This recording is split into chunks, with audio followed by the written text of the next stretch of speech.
Narito na kabayan, ang programang Housing Rights with HSAC. Isa ka bang home buyer, homeowner o parte ng isang homeowners association? Alamin ang inyong mga karapatan kasama ang Human Settlements Adjudication Commission. Housing Rights with HSAC. Magsisilbing gabay mo sa tamang proseso at hakbang sa pagtataguyod ng inyong karapatan bilang isang homeowner. Kaya't halina kabayan, huwag magpahuli sa mga mahalagang impormasyon at gabay mula sa HSAC para sa isang maunlad, mapayapa at nagkakaisang housing community. Housing Rights with HSAC. Dito sa Radyo Pilipinas World Service.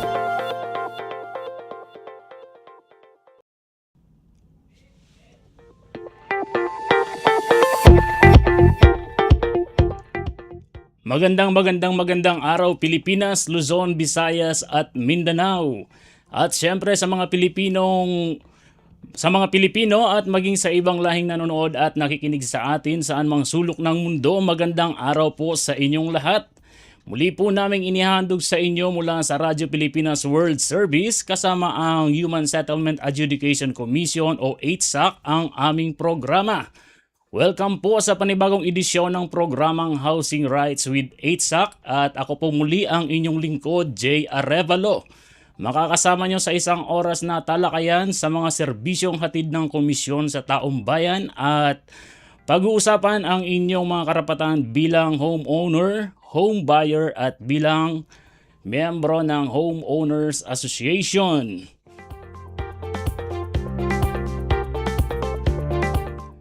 Ang Housing Rights with HSAC ay mapapanood at mapapakinggan tuwing una at ikatlong Sabado ng buwan sa ganap na alas 11 ng umaga hanggang alas 12 ng tanghali sa iba't ibang plataforma.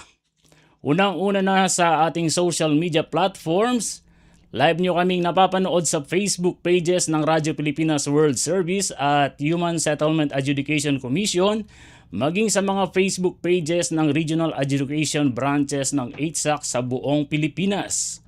Sabayan rin tayong napapakinggan sa YouTube channel ng Radyo Pilipinas World Service at mapapakinggan na rin ang mga programang Housing Rights with HSAC sa mga provincial station ng Radyo Pilipinas. Opo, kasi meron tayong regional station mula Batanes hanggang Hulo. Kami rin po ay inyong napapakinggan live sa aming audio streaming sa pamamagitan ng PBS eBox Receiver app. At para naman sa ating mga overseas Filipinos living and working abroad, mapapakinggan nyo po ang programang ito sa aming shortwave radio broadcast sa mga susunod na shortwave frequencies.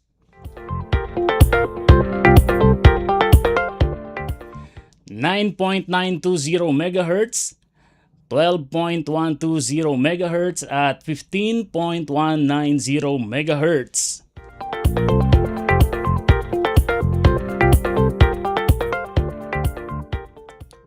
Sa unang bahagi ng ating programa, pag-uusapan po natin itong tungkol sa Republic Act number 6552 o mas kilala bilang Maseda Law.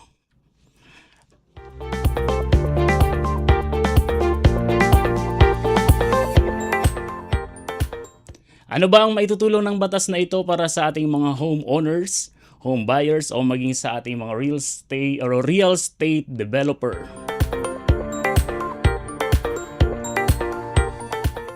At sa ikalawang bahagi naman ng ating programa ay ating tatalakayin ng isang kasong dinesisyonan na ng Korte Suprema patungkol sa isang landmark case na may kinalaman sa real estate management.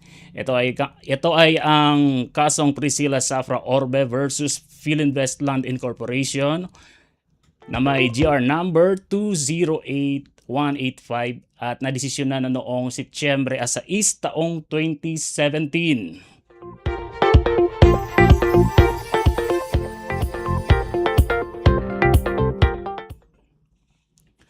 Samantala, bago tayo magsimula sa ating talakayan, balikan po muna natin iyong mga tinalakay dito sa ating programa. Dito ang mga nagdaang edisyon para sa ating mga kababayan na ngayon lamang nakasubaybay o nakaantabay dito sa ating programa.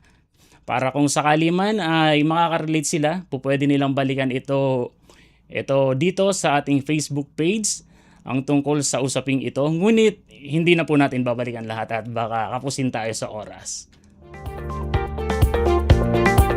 Unahin natin itong tungkol sa verified complaint. Ito yung sinasabi na formal na reklamo na inihain ng isang nagsasampa ng kaso laban sa isang developer, homeowners association o sa member ng board at kahit sinong individual, depende sa nature ng kaso. Pero masasabi lamang itong verified complaint ayon sa naging talakayan dito sa programa kapag nakapag-comply ang complainant sa 2025 rules ng 8SAC. At ang sumunod naman po dito ay yung digital transformation, yung tinalakay natin nung nakaraang episode, kung saan napapadali at napapabilis ang mga transaksyon ng mga kliyente ng 8SAC, kagaya ng online payment transaction na tinatawag na UPay ng 8SAC.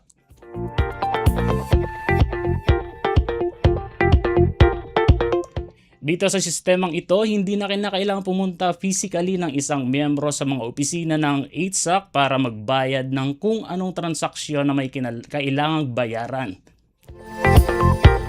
Pipindutin na lamang nila yung application sa kanilang mga gadget. Ayun, mas pinapadali ang buhay ng ating mga kababayan dito sa programa ito.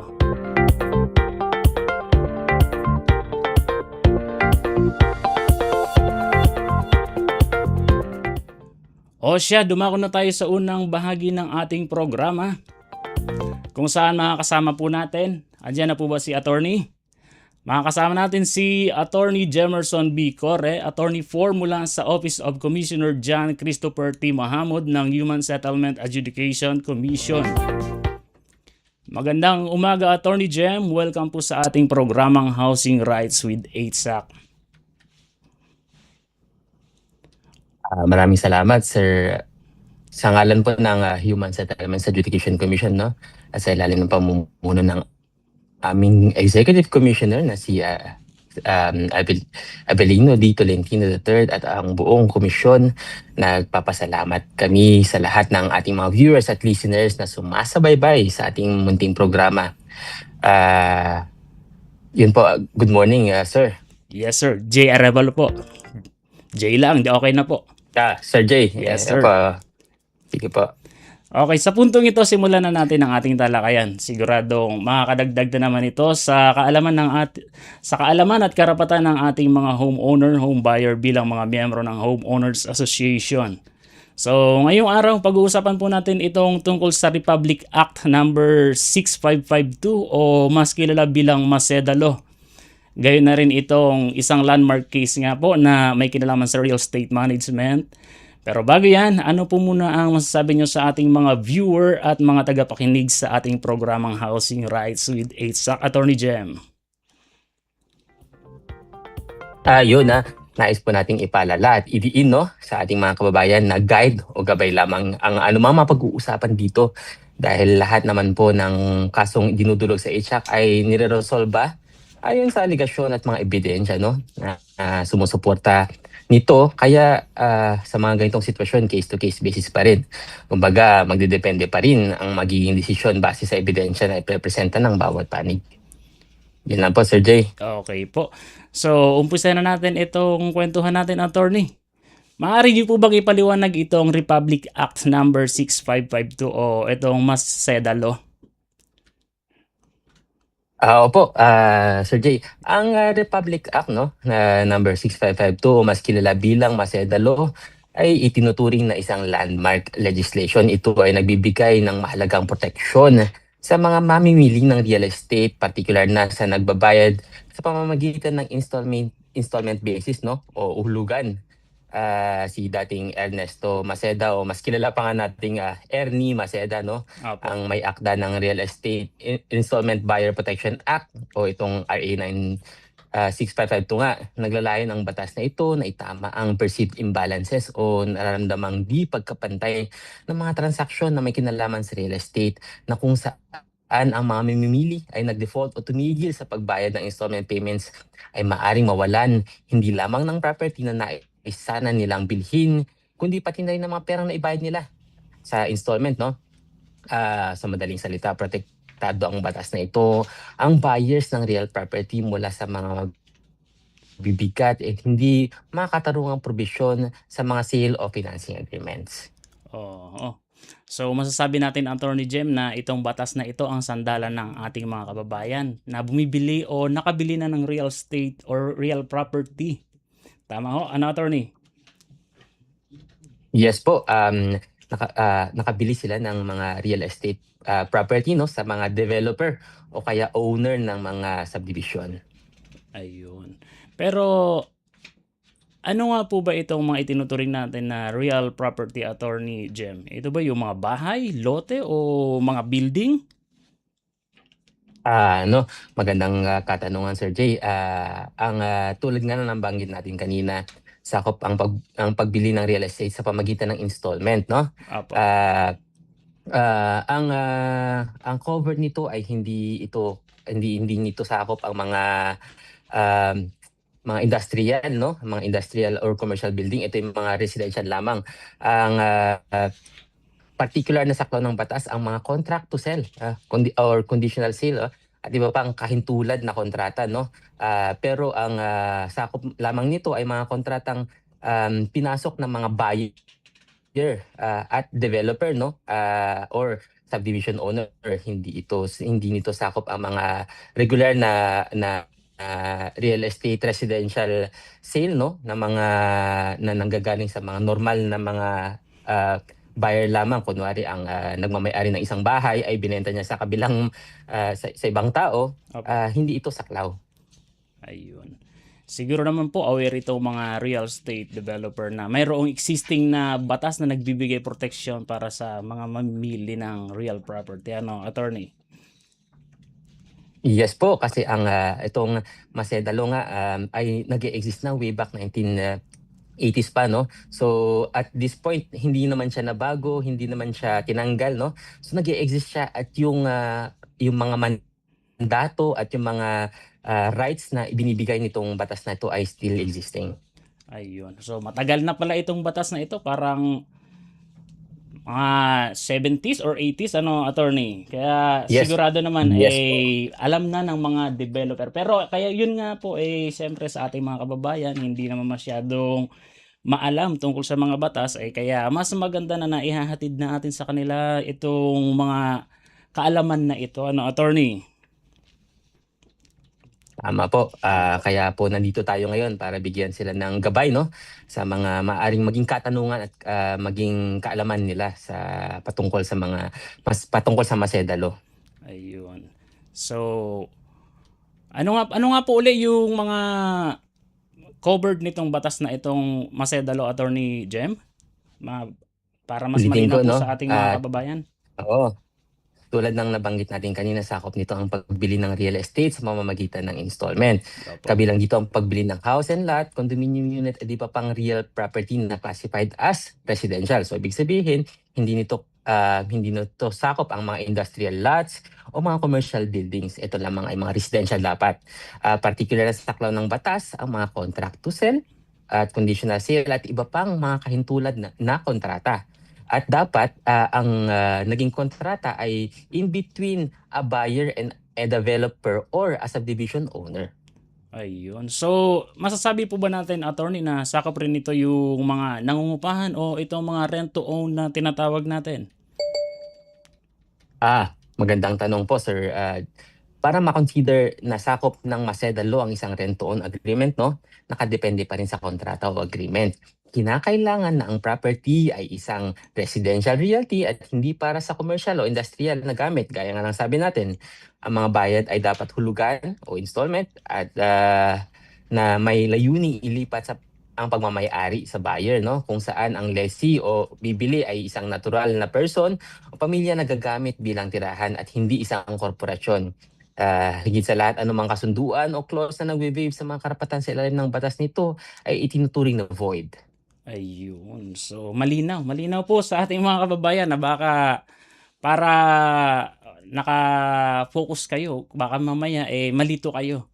Kung ano po yung mga binanggit ni Attorney Jem ay malaking tulong po yan para sa inyo. So, ano-ano naman po ang mga karapatan ng real estate buyer sa ilalim ng Macedalo, Attorney? Attorney? At maraming salamat, no. Actually, marami silang right, no. Sige po. Hello? Sige po, Attorney Jem. Ay. Ayun, actually 'no, marami silang rights na binibigay, ang Macedalo sa kanila 'no. Ang, una dito ay ang rights to grace period. Sakaling, mag-default o hindi sila makapagbayad ng susunod na installment. Para sa mga buyer na nakapagbayad ng at least, o hindi bababa sa 2 taon 'no, may Opo. karapatan silang mag-avail ng isang buwan na palugit o grace period sa bawat na taon na pagbabayad nila ng installment upang makapagbayad po sila ng unpaid installments na walang karagdagang interest. Ito po ay makikita sa Section 3A ng Macedalo Law, no? Pero maaari lamang gamitin ang nasabing grace period once every 5 years sa lifetime ng kontrata ng mga extension ito. Halimbawa po, no, Sige po. ang buyer ay nakapagbayad ng 2 taon o 2 years gaya nga ng required ng Section 3A. So nakapagbayad siya ng 2 taon na installment pagkatapos na mag-default po siya sa kanyang payments, may karapatan siyang magbigay ng 2 buwan na palugit upang makapagbayad. Para naman sa mga buyer na, excuse me, Yes, Ah, go ahead po, attorney. para naman sa mga buyer no na nakapagbayad ng less than 2 years pa lamang ang nababayaran sa installment, may karapatan silang mabigyan ng minimum grace period na 60 days mula sa due date ng kanilang installment.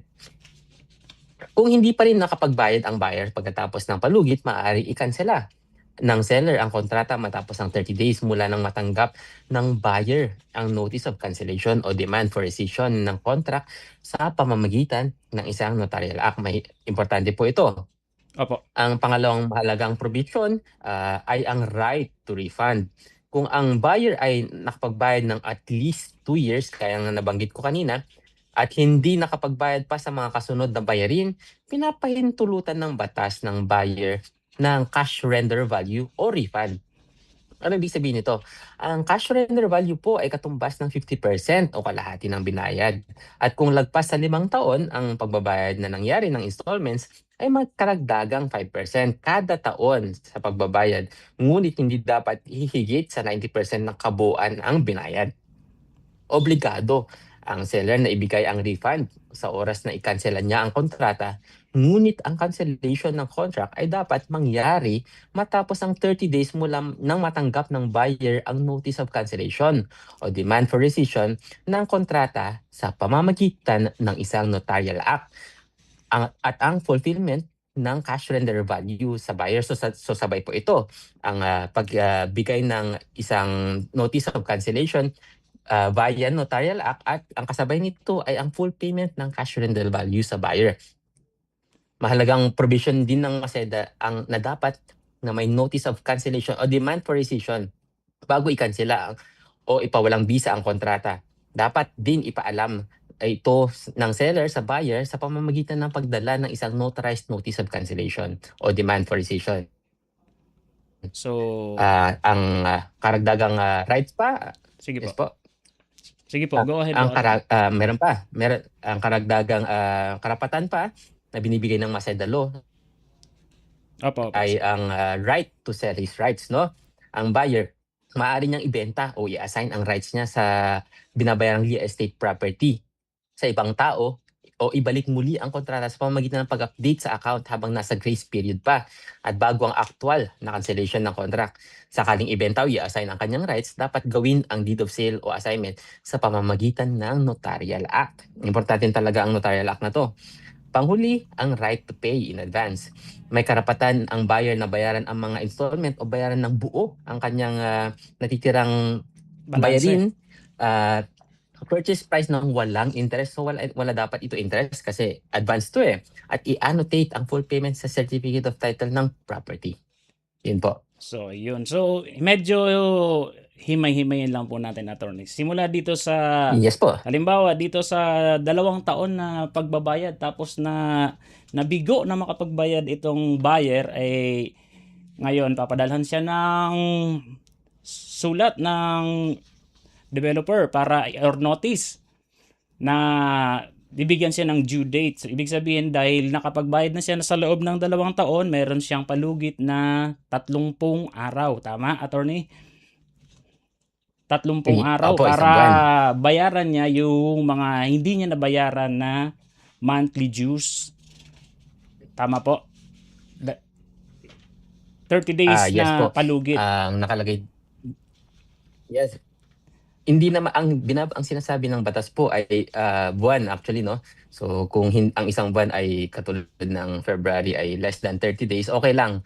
Hindi sa kanya ibibigay ang 30 araw kundi isang buwan. So Isang buwan. Isang, nakadepende po isang ito buwan kung anong mismo buwan. ang Pwedeng katumbas. 31 days, then So dito opo. may pagkakataon siyang i-settle yung amount na kinakailangan niyang i-settle ngayon. Kung hindi siya makapag-settle at or binawi na yung kontrata dahil nga hindi siya nag-settle sa loob ng period na ito, ay entitled siya na maka-refund ng 50%. Tama.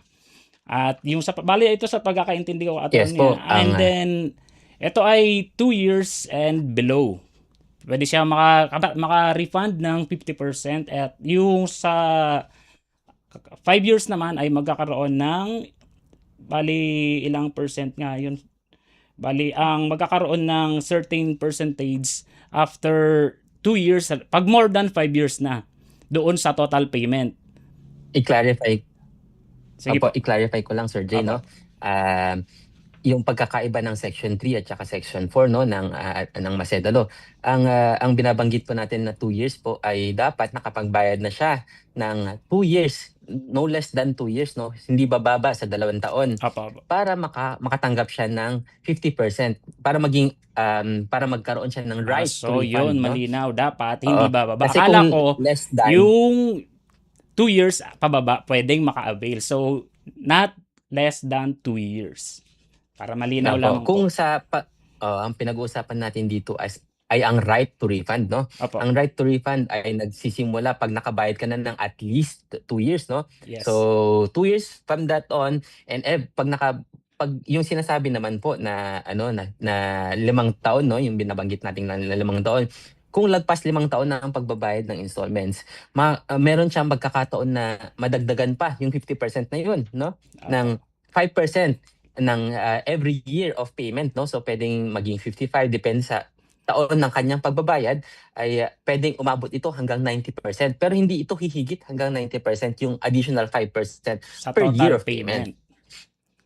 payment. So halimbawa, ilagay natin sa figure, halimbawa ay nakapaghulog na si buyer ng 1 million sa loob ng 2 taon or 2 taon. So dito muna tayo sa 2 taon. So entitled siya na makapag-refund ng 50%. So makaka-refund siya ng 500,000 kung 50%, or kung sabihin naman natin sa loob ng more than 5 years nakapaghulog na si buyer ng 2 million.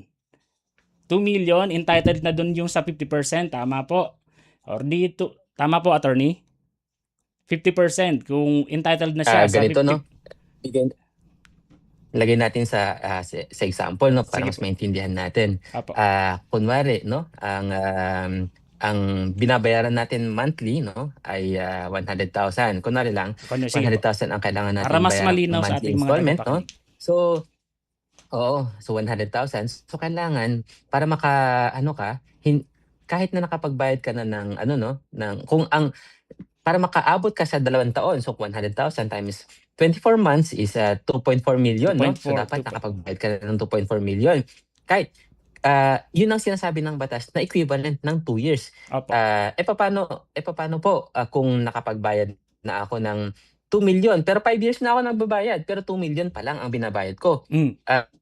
Paano po natin iintindihin yung batas? Hindi po. Ang nakalagay dito is dapat equivalent sa 24 months ng payment. So kahit na 5 taon ka na nagbabayad, kung hindi mo pa rin yung nakuha yung equivalent ng 24 months, which is dapat 2.4 million, hindi pa rin natin ito hindi pa rin mag-a-arise yung right to refund natin, no? Kasi nakalagay dito dapat mahigit na 2 taon ng pagbabayad. Hindi mismo umabot ka na ng 2 taon, kundi yung amount na binayaran mo ay umabot sa equivalent ng 2 taon. Yun. Tapos pag nakapagbayad ka ng mahigit na 5 taon, sa kada taon ng binayad mo, madadagdagan ka ngayon ng 5%. So 5%. iko-compute mo ngayon, nakailan ka na ba?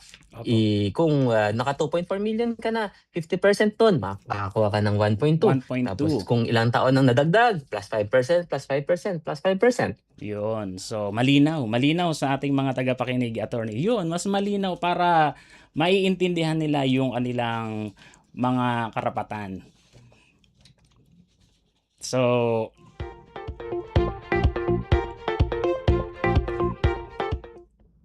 yung sinasabi naman na pwede nilang ibenta sakaling hindi na nila kayang bayaran. Ngunit kailangan lamang nila itong isettle yung dun sa grace period na ibibigay. Tama, attorney?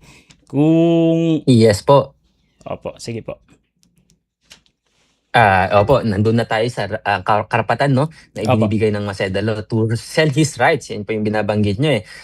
Kasi sa pagkakataong ito, kung hindi man makapagbayad, maaari niyang actually, kahit naman nakakapagbayad siya, no, maaari niyang ibenta ang kanyang, o i-assign ang kanyang right, no, para yung ibang tao na ang sumalo sa kanyang mga bayarin, no. Opo.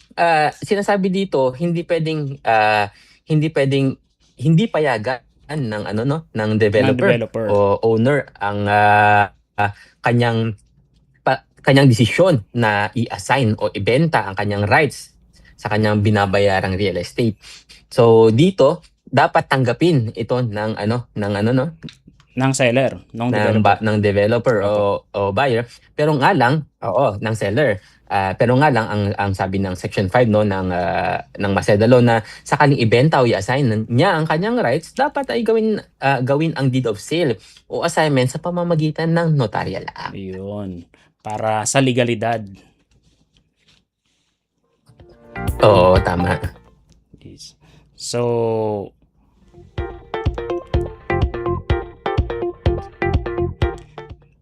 kinakailangan niya lang munang isettle yung kanyang mga dapat na bayaran para clear siya dito sa developer o dito sa may-ari ng property. Tama, no, attorney? Hindi naman necessary po na kailangan niya muna para ma-access niya yung right to sell, no? Kailangan niya munang bayaran. Yung ibig ko pong sabihin, yung sa balanse niya before niya halimbawa, 'di ba, yung nagkaroon nga siya ng mga delayed na payment. Halimbawa, within 2 years hindi na siya nakapagbayad. Opo. Kailangan niya muna actually, hindi naman po kailangan, hindi necessarily para mag-arise yung right na to, kasi ang right na to, ang Macedalo is pinoprotektahan yung mga installment itself, no? So pag nagkaroon ng pagkakataon na hindi ka makapagbayad o hindi mo na kayang bayaran kahit na yung grace period, no, pwede mong ibenta yung right na ito. Ayun. Sila na magbubuhay ng kontrata, sila na ang gagamit yung mga pinagbentahan mo, sila na gagamit ng right mo under the Macedalo. So kasama na diyan yung right under Section 3, which is yung grace to pay within a grace period. So, ayun, malinaw para sa ating mga kababayan. So, magbigay muna tayo ng daan para sa ating break, attorney. Sige po. Okay.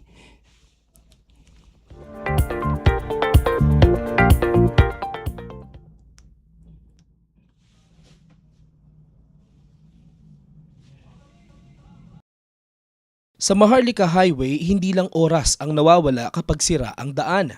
Minsan trabaho, minsan kaligtasan, at kung minsan, buhay. Kapag sira ang daan, tao ang nahihirapan. Ang Maharlika Highway ang pangunahing ugat na nag-uugnay sa Luzon, Visayas at Mindanao. Kaya personal na bumisita si Pangulong Ferdinand Marcos Jr. sa Samar, kasama si DPWH Secretary Vince Dizon. Ang tawag po nila dito, sungkaan. Matatapos po tayo ng August. Pati po yung mga dinaanan natin kanina, maaayos din yon.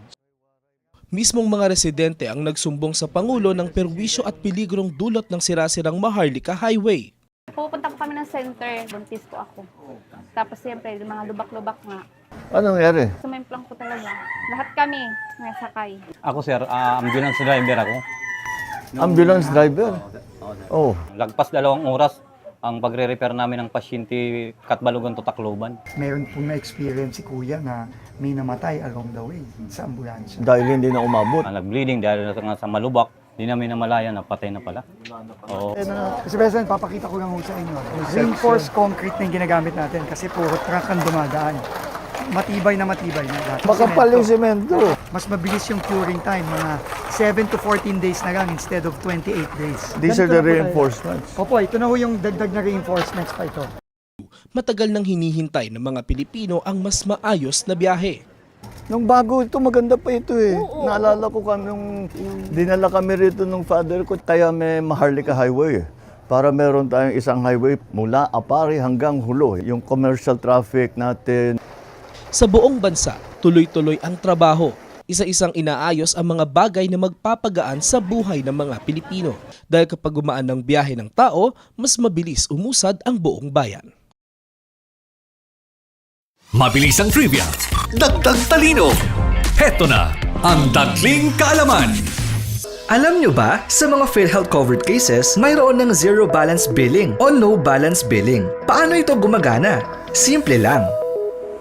Magpa-admit sa ward ng DOH accredited hospital. Ipakita ang PhilHealth ID o MDR, pati na rin ang government issued ID at admission documents. Dumiretso sa PhilHealth Help Desk para sa verification at processing. At paglabas mo ng ospital, covered na ng PhilHealth ang room and board, doctor's fees, lab tests, operating room, at gamot mula sa pharmacy.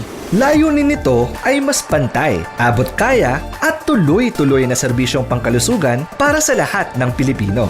Kaunting kaalaman na malaking dagdag talino. Abangan muli ang susunod na Dagling Kaalaman. Housing Rights with 8SAC sa Radyo Pilipinas World Service.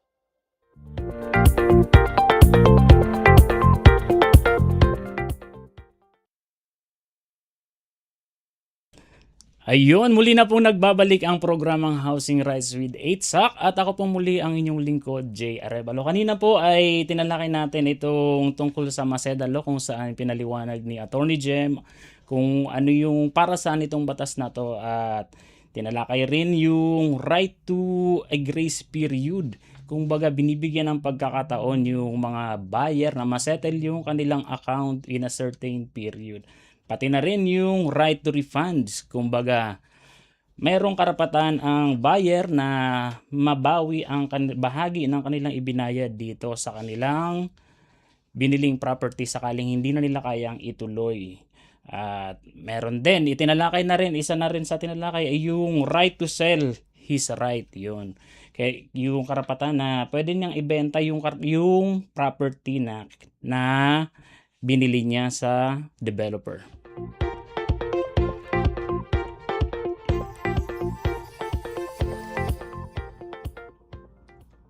So, balikan po natin si Attorney Jem. Kasama pa rin po natin si Attorney Jemerson B. Corre.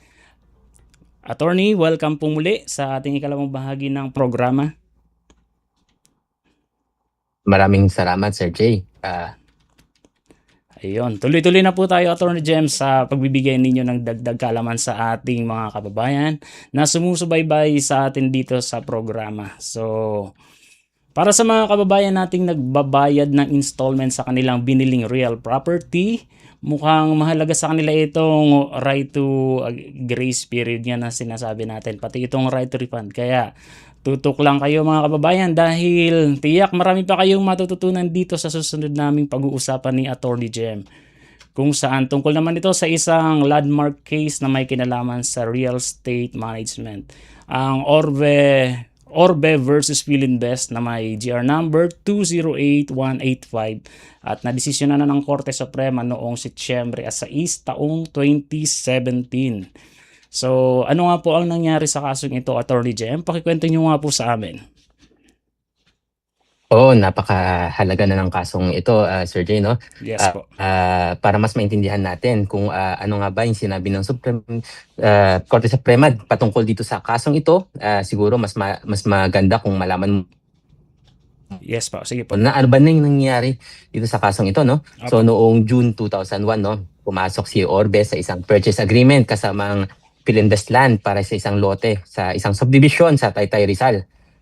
Nagkakahalaga ng mahigit 2 milyon, no, ang kontrata na babayaran sa pamamagitan ng installment basis. So mula noong June 1 hanggang July 2004, nakapagbayad siya ng 608,000, no? Mahigit 608,000 na ang halagang binayaran ni Orbe. Mga cheque ang naging mode of payment ni Orbe at sa record ay hindi ito binayad alinsunod sa buwan na dapat niyang ibayad, no? Opo. So noong October 2004 ay nagpadala ng notice of cancellation ang Philinvest na nagsaad na humiling ng payment ang Philinvest na nagbigay ng 60 days na palugit upang magbayad si Orbe. Ngunit hindi ito nakapagbayad kung kaya kinansela ang kontrata matapos ang 30 days mula nang matanggap ni Orbe ang notice, no? Dahil dito, naghain ng reklamo si Orbe sa HLURB, no, or Housing and Land Use Regulatory Board. Ang ahensya na pinagmanahan ng adjudicatory powers ng HSAC, no? Sinabi ni Orbe na nais niyang makatanggap ng refund at mabayaran ng danyos o damages. Sinabi din ni Orbe na walang saysayang efforts niyang ma-reconsider ang cancellation ng kontrata at binenta na sa iba ang real estate property na binayaran niya. Dagdag pa niya, hindi maituturing na kanselado sa pamamagitan ng Notarial Act ang notice of cancellation na binigay ni developer. Ang panig naman ni Philinvest, no? Yes po. Ang sabi niya, hindi daw nakapagbayad ng 24 monthly amortization si Orbe. Kaya hindi siya maaring makinabang ng refund sa ilalim ng Section 3 ng Maseda Law. Pumanig kay Orbe ang HLURB, gayon din ang Office of the President, at matapos iapela sa kanila. Ngunit ang Court of Appeals ay hindi sumang-ayon sa HLURB at Office of the President, kaya ito ay inapela sa Korte Suprema. So, ano po ang mahalagang katanungan sa kasong ito para sa mga potential property buyer, Attorney Jem?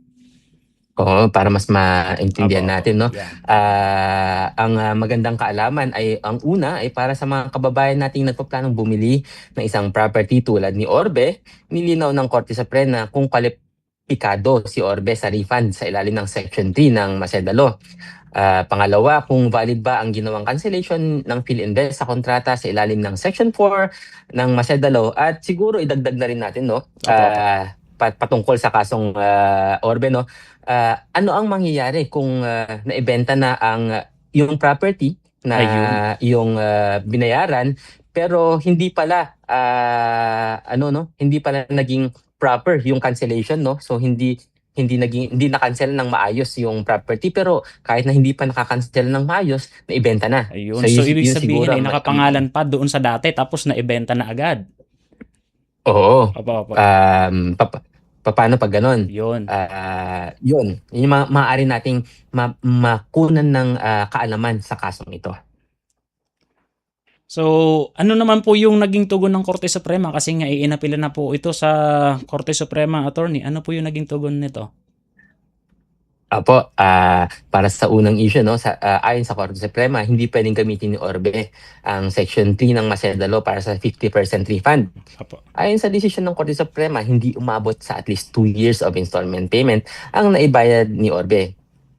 Nilinaw ng kataas-taasang hukuman ang kabuuang halaga na ibayad ay dapat katumbas ng hindi bababa sa 24 months na nakasaad sa amortization. So, ano bang nangyari doon sa kaso na yun? Si Orbe kasi, noong sa contract to sell nila, ang kailangan niyang bayaran ay mahigit na 54,000, no? Mahigit 54,000 per month ang installment niya. Mm-hmm. Pero ang nabayaran niya lamang ay mahigit 600,000, no? Although umabot siya ng 4 na taon sa pagbabayad. Pero gaya nga ng sabi natin kanina, no? Dapat equivalent to 24 months ng payment mo. Hindi nasa taon, kung di nasa amount, no? Opo. So kung susumahin, dapat si Orbe ay dahil ang monthly installment niya ay 54,000, dapat susumahin na mahigit 1,300,000 ang kanyang naibayad para masabing umabot siya ng 24 months, no? 2 years of payment. Pero dito dahil 600,000 lang ang naibayad niya, so hindi siya pasok sa 2 years. Nag less than 2 years siya ngayon. Kaya ang sinasabi ng Supreme Court, dahil hindi umabot sa 2 taon na halaga ang monthly installment ang binayaran ni Orbe, ang Section 4 ng Maceda Law ang applicable sa aspeto ng batas sa kasong ito o para sa mga buyer na nakapagbayad na mas mababang 2 taon ang installments. Tulad ng binahagi ko po kanina, Opo. sa Section 4 ng Maceda Law, may karapatan silang magbayad ng minimum na palugit na 60 days upang magbayad ng installment mula sa due date ng kanilang installment. Ngayon po sa pangalawang katanungan, kahit pahintulutan ng Section 4 ang Maceda Law, ang PhilInvest na kanselahin ang kontrata, kung hindi pa rin makapagbayad ang buyer pagkatapos ng palugit, mahigpit na inuutos ng batas ng Maceda Law na ang cancellation ay dapat gawin sa pamamagitan ng isang valid notarized notice of cancellation. So, sa kasong ito, ang notice na ibinigay ni PhilInvest ay walang tamang notarial acknowledgement, kaya may ituturing po itong ineffectual. Ang pumirma o signatory ng notice of cancellation na kinakatawan ng PhilInvest ay isang individual mula sa kanilang collection department at walang malinaw na otoridad. So, paano nga po ba natin malalaman kung ang notice of cancellation ay nasasabing napupunta sa isang notarial act, no? Opo. Na nire-require ng Maceda Law. Dapat, di ba po makikita natin doon sa mga, usually nakikita natin sa mga kontrata, may notarization, di ba? Required po yan. Opo. Oo, pero may dalawa kasing klase ng notarization, no? Sige po. Merong tinatawag na acknowledgement, no? At may tinatawag na jurat.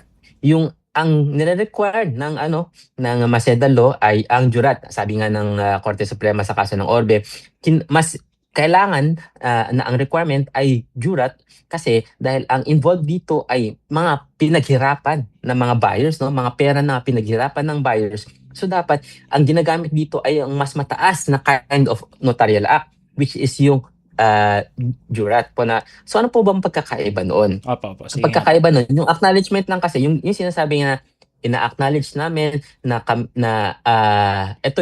natotoo itong kontratang ito. Yun po yung sinasabi ng acknowledgement. Yung sa jurat naman po, ang sinasabi ng jurat, pinapatunayan ko na lahat ng sinasabi ko dito ay katotohanan lamang. So nakalagay doon, subscribed and sworn to. So nag-oath ako na lahat ng sinasabi ko dito ay pawang katotohanan lamang. Yung isa kasi is mere an acknowledgement. Ina-acknowledge ko lang na totoo tong mga taong nakalagay dito. Walang oath na nangyari. Opo. Yun po ang sabi ng Supreme Court dun sa pangalawang issue na dahil walang visa ang cancellation, ang kontrata ay nananatiling may visa. Pupunta na tayo ngayon sa pangatlong tanong. Sige. Paano po kung dahil sabi ng Supreme Court ay nananatiling may visa pa rin yung kontrata May nila? visa pa. Kaso ang nangyari dito, nabenta na yung lupa. Kung may visa pa yung kontrata namin, pero nabenta na yung lupa, ano pong mangyayari? Ang sabi ng Supreme Court dito, dahil naibenta ng PhilInvest ang lote ng sa isang innocent third party na hindi na posibleng maibalik sa mismong may-ari o which is si Orbe, kasi siya naman yung unang may kontrata. Opo. Upang mabigyan ng katarungan ng hatol yung tusa ng Supreme Court na naibalik ang buong halaga ng binayad ni Orbe, no? Hindi ito 50% lamang, Ayun, hindi so ito grace period lamang, kundi Opo. ibalik mismo lahat ng binayad ni Orbe kasama ang legal interest simula ng inihain niyang ang kasong ito sa kanya sa buong kabayaran na kanyang binigay. Yun.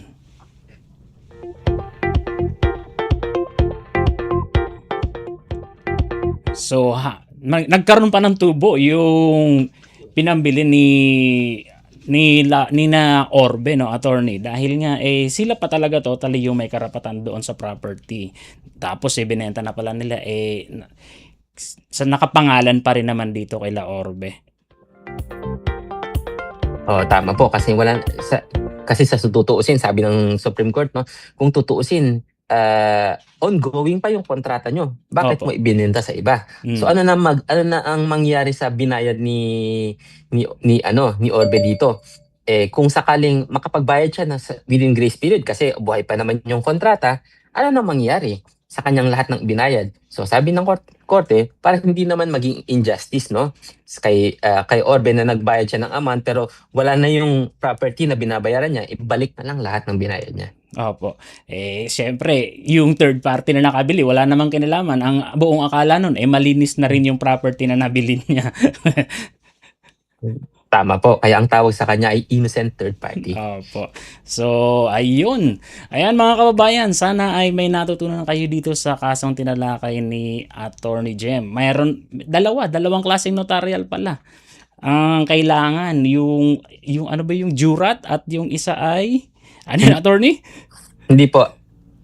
Hindi po dalawang klase. Ang kailangan ay jurat. Opo, Yung yung pinakamataas na klase ng pagnonotaryo ang kailangan. Opo. Yung pinakamataas na klase, which is yung notarial act mismo talaga, yung act of notarizing. Opo. Ang tawag po dito sa legal term, no, ay jurat. Opo, alam niyo naman attorney, kami ay hindi kami masyadong sa mga legal term na yan. Kaya mas maganda na naibabahagi ng mga legal experts sa ating mga kababayan.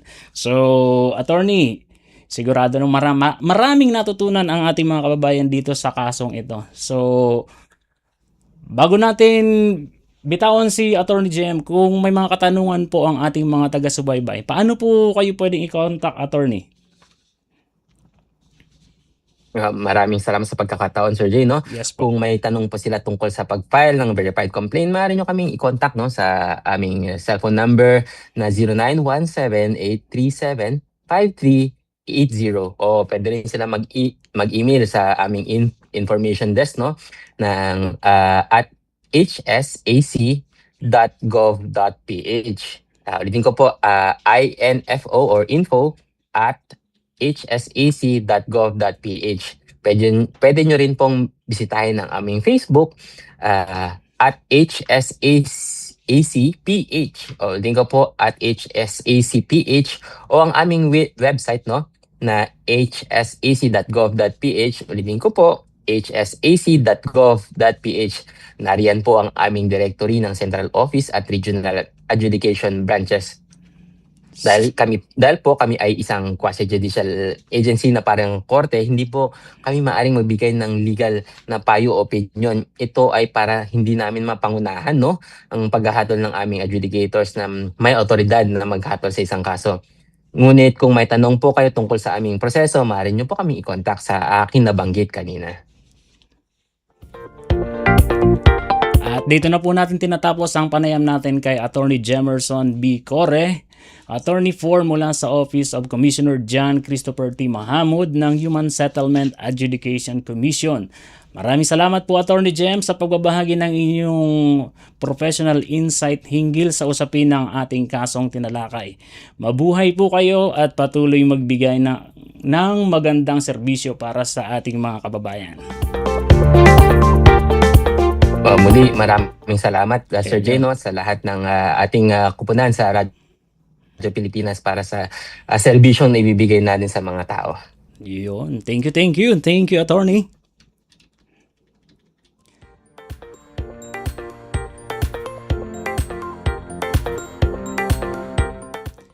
Dito na po natin tinatapos ang isa na namang episode ng programang Housing Rights with 8SAC.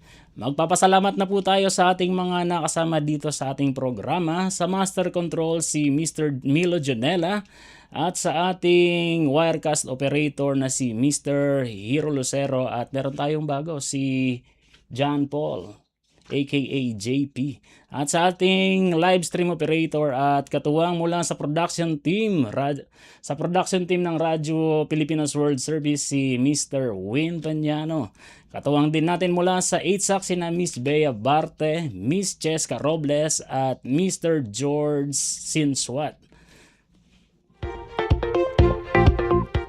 Magpapasalamat na rin tayo sa mga commissioner ng Human Settlement Adjudication Commission na sina Attorney Sergio Yap, Attorney John Christopher T. Mahamud, Attorney Michael Cloribel, Attorney Maria Victoria Reyes Beltran, at sa Executive Commissioner na si Attorney Abelino Tolentino. Gayon din sa pamunuan ng Presidential Broadcast Service, Bureau of Broadcast Services sa pangunguna po ng ating OIC na si Mr. Alan Alianigue at sa ating station manager dito sa Radyo Pilipinas World Service si Mr. Ray Sampang. Patuloy nyo lamang pong suportahan ang mga susunod pang episode ng ating programa. Muli, maraming salamat sa mga sumubaybay sa programang Housing Rights with 8SAC. Ako po ang inyong lingkod, Jay Arevalo. Maraming salamat po mga kabayan. Narito na kabayan, ang programang Housing Rights with 8SAC. Isa ka bang home buyer, homeowner o parte ng isang homeowners association? Alamin ang inyong mga karapatan kasama ang Human Settlements Adjudication Commission. Housing Rights with 8SAC. Magsisilbing gabay mo sa tamang proseso at hakbang sa pagtataguyod ng inyong karapatan bilang isang homeowner. Kaya't halina kabayan, huwag magpahuli sa mga mahalagang impormasyon at gabay mula sa 8SAC para sa isang maunlad, mapayapa at nagkakaisang housing community. Housing Rights with 8SAC. Dito sa Radyo Pilipinas World Service.